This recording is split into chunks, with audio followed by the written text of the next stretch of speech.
Bab 2677. Aku tetap ingin pergi. 5 pedang mengikuti. Kelima pedang ini tidak didatangkan oleh warrior yang, tetapi mereka keluar dengan sendirinya.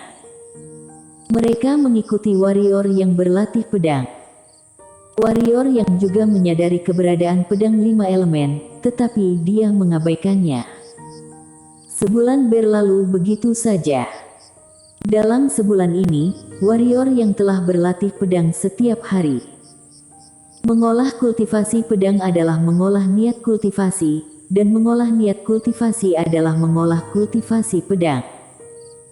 Warrior yang saat ini sudah jauh lebih tenang dari sebelumnya, demikian juga dengan pedangnya.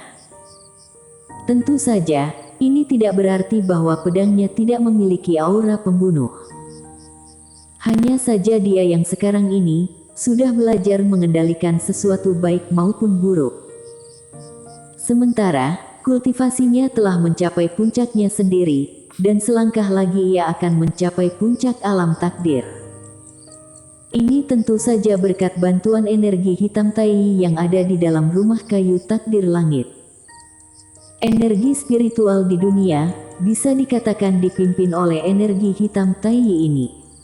Tidak boleh mengabaikan energi spiritual Shiro, seharusnya dikatakan bahwa keduanya saling berkaitan. Energi hitam Tai sangat membantu manusia, sedangkan energi spiritual Shiro sangat membantu roh. Sebaliknya, efek energi hitam Tai pada benda spiritual dan binatang tidak sebesar energi spiritual Shiro.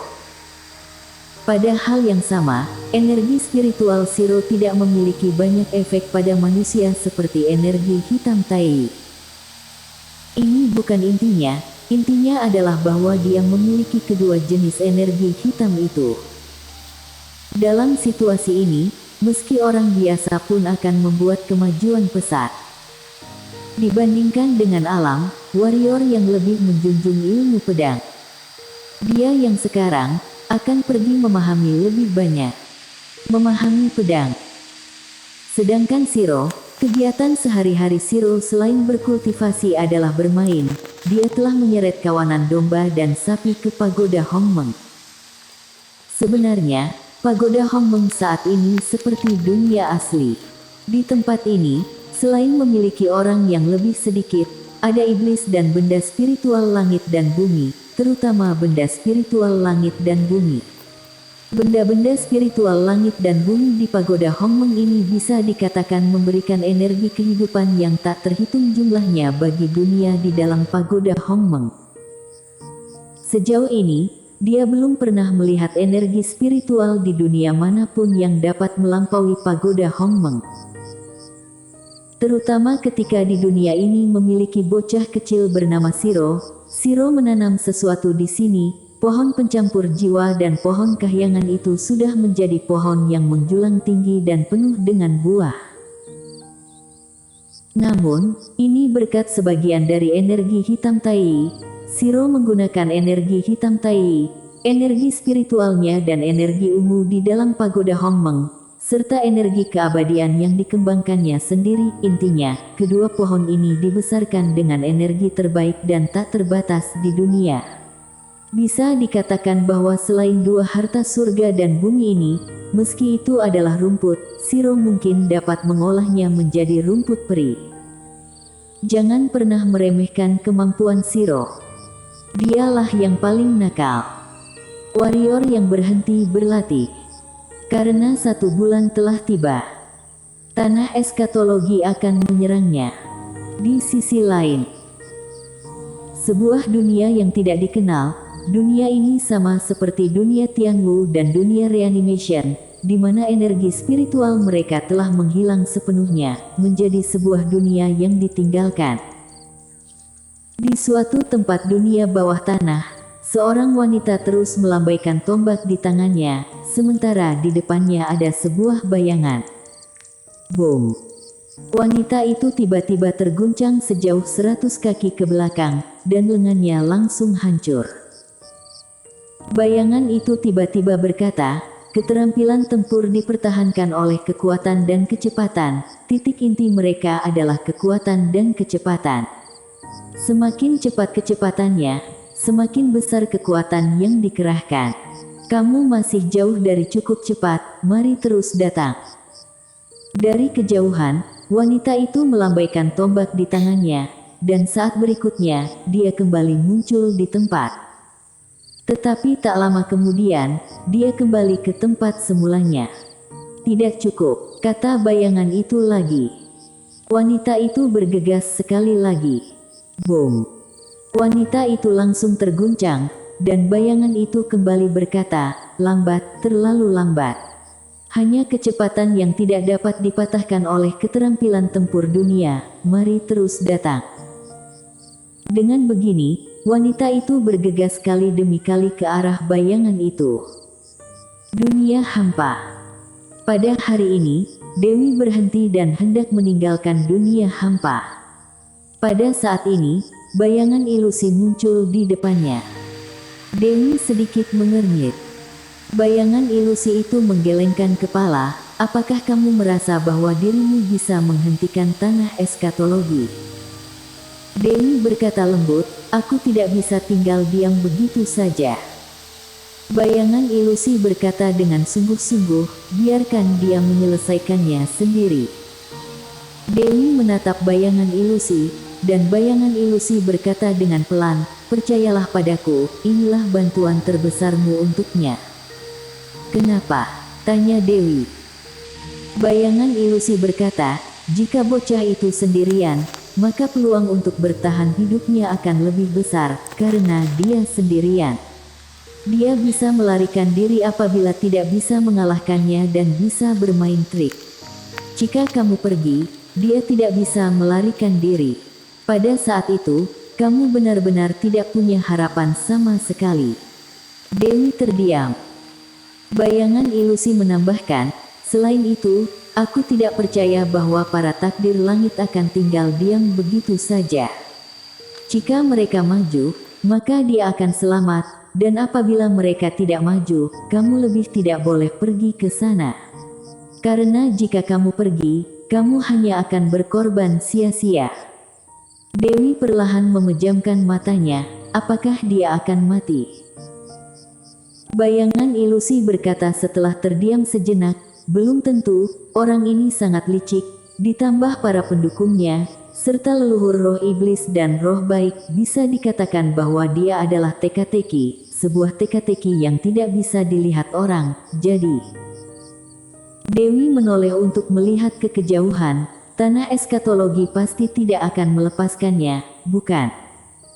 Bayangan ilusi mengangguk, kecuali dia bersedia merelakan leluhur roh iblis. Sebenarnya apa yang dia lakukan sekarang, kemungkinan tidak akan ada akhir yang baik.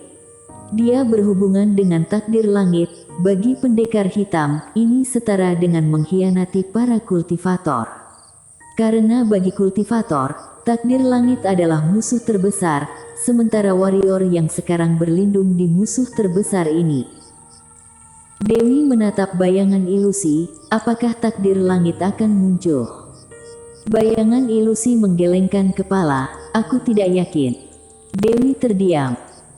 Bayangan ilusi berkata dengan pelan, jika kamu pergi, itu sama sekali tidak membantunya. Masalah ini, hanya bisa ia selesaikan sendiri. Dewi menggelengkan kepala setelah terdiam sejenak, aku tidak bisa tinggal diam begitu saja. Selesai berbicara, dia berbalik dan menghilang di tempat. Bayangan ilusi menghela nafas dengan suara rendah. Dunia Ming. Pada hari ini, 4 orang muncul di pintu masuk dunia Ming. Pemimpinnya kebetulan adalah Walton Heng, dan di sampingnya adalah Dewa Pertama, Samu dan Mo Yu. Walton Heng melirik ke lokasi dunia Ming, lalu berkata pelan, apakah ini adalah tempat tinggal para takdir langit? Di samping Walton Heng, Mo Yu berbisik, bagaimana perasaanmu? Walton Heng tertawa kecil, tidak ada perasaan terima kasih, aku hanya sedikit penasaran. Kemudian, dia mengamati dunia Ming itu, Mereka seperti dewa dunia ini, memerintah dunia ini, namun mereka tidak menyerang dunia Ming. Mo Yu berkata, mereka hanya mengincar penguasa alam takdir. Walton Hang mengangguk, mari jangan bicarakan mereka dulu. Setelah berkata, dia melihat ke dunia Ming, dia seharusnya masih ada di dalam. Dewa pertama tiba-tiba berkata, bagaimana jika mereka muncul? Takdir langit muncul. Ekspresi beberapa orang di lapangan menjadi sedikit tertekan. Tidak ada yang bisa mengabaikan keberadaan orang-orang itu. Pada saat ini, Mo Yu tiba-tiba berkata, jangan khawatir, mereka mungkin tidak akan muncul. Dewa pertama menatap Mo Yu, kenapa kamu begitu yakin? Mo Yu melirik dewa pertama, karena akulah yang pernah dia pilih. Dewa pertama berbisik, sepertinya sekarang sudah bukan. Ekspresi Mo Yu langsung berubah suram. Pada saat ini, Walton Hang tiba-tiba berkata, kalian berdua tidak perlu marah, target kita adalah warrior yang. Dewa pertama menarik tatapannya dan tidak lagi mengatakan apa-apa. Setelah bergaul dengan Walton Hang, dewa pertama semakin merasa bahwa Walton Hang itu misterius. Walton Hang memandang Mo Yu, katamu mereka juga punya musuh. Mo Yu mengangguk, dia pernah memberitahuku bahwa dia perlu menekan keberadaan tertentu, terutama pada waktu-waktu tertentu. Sekali dalam 1000 tahun, aku sudah menghitungnya, sekarang adalah waktu tersibuk mereka. Apa yang sedang mereka lawan? Tanya Samu tiba-tiba. Mo Yu menggelengkan kepala, aku juga tidak tahu, mungkin itu adalah musuh mereka di alam semesta 4 dimensi, intinya itu tidak ada hubungannya dengan kita. Walton Hang mengangguk. Pada saat ini, dewa pertama itu tiba-tiba berkata, Kak Walton, aku sedikit penasaran, jika takdir langit muncul, apakah kamu punya tindakan pencegahan? Walton Hang tersenyum berkata, apakah kakak dewa pertama takut? Dewa pertama berkata pelan, aku hanya bertanya saja. Walton Hang berkata pelan, menurutku, karena kita telah memilih untuk melawan langit, maka kita seharusnya lebih berlapang dada terhadap hidup dan mati. Jika belum siap untuk mati, bagaimana melawan takdir langit? Semua orang terdiam. Walton Hang menatap dunia Ming di kejauhan, kamu keluar sendiri atau kami menghancurkan dunia Ming supaya kamu keluar. Tidak ada respon. Dewa pertama berkata dengan pelan, apakah menurutmu bocah tu akan keluar sendiri? Walton Hang menoleh untuk melihat Samu. Samu sedikit mengangguk dan melangkah maju. Saat berikutnya, sebuah aura pedang melintasi Skylar dan menunjuk langsung ke dunia Ming. Pedang ini mengandung kekuatan langit dan bumi dan memiliki momentum yang tak terhentikan. Boom! Ruang itu tiba-tiba bergetar, tetapi segera, sebuah kekuatan yang kuat tiba-tiba terombang-ambing dari ruang itu. Wajah Samu sedikit berubah, dia mundur selangkah, dan menghunus pedangnya dengan tangan kanannya untuk kembali menebas. Di langit berbintang, ruang di depan Samu langsung terkoyak, tetapi tindakan ini tidak menghalangi kekuatan itu. Kekuatan itu menyapu dan langsung menyerbu Walton Hang dan yang lainnya. Pang, pang, pang. Walton Hang dan yang lainnya mundur hampir 1000 kaki. Sebuah suara tiba-tiba terdengar di kejauhan, aku akan keluar jika bertarung 1 lawan 1, jika tidak, aku tidak akan keluar. 1 lawan 1. Bersambung.